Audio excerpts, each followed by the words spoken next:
চিত্রনায়িকা পরিমলের সঙ্গে শরীফুল রাজের বিচ্ছেদ প্রায় ১ বছর হতে চলল। বিচ্ছেদের পর থেকে কোনো না কোনো বিষয় নিয়ে আলোচনায় এই জুটি। কখনো সামাজিক মাধ্যমে স্ট্যাটাসে বা কখনো সাক্ষাৎকারে পরিমণি বিভিন্ন সময় রাজের সঙ্গে সম্পর্ক নিয়ে মন্তব্য করেছেন, কখনো সরাসরি, কখনো ইঙ্গিতে। রাজ অবশ্য অধিকাংশ সময়ই নীরব থেকেছেন। সম্প্রতি আলাপ উঠেছে রাজ নাকি পরীর বাসায় গিয়েছেন এবং পরী তাকে রান্না করে খাইয়েছেন। বিচ্ছেদের পর থেকে ছেলে পূর্ণ মা পরিমণির কাছেই বড় হচ্ছে এবং তাদের দুজনের মুখ দেখাদেখিও বন্ধ ছিল। বাসায় যাওয়ার বিষয়টি নিশ্চিত করলেও পরিমণি জানিয়েছেন, খাবার খাওয়ানোর মতো ঘটনা মোটেও ঘটেনি।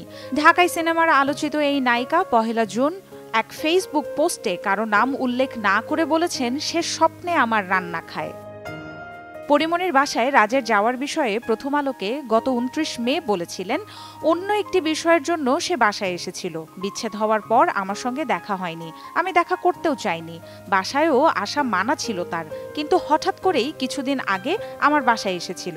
সেই সময় বাসা থেকে যাওয়ার আগে তার কিছু গুরুত্বপূর্ণ কাগজপত্র আমার বাসায় রয়ে গিয়েছিল।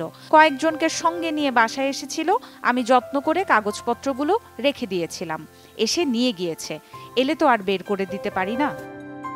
ফেসবুক পোস্টে কারো নাম উল্লেখ না করে তার বন্ধু শুভাকাঙ্ক্ষীরা মনে করছেন শরীফুল রাজকে উদ্দেশ্য করেই কথাগুলো বলেছেন। মন্তব্যের ঘরে খল চরিত্রের অভিনেতা শিমুল খান লিখেছেন, কে খাইলো তোমার রান্না?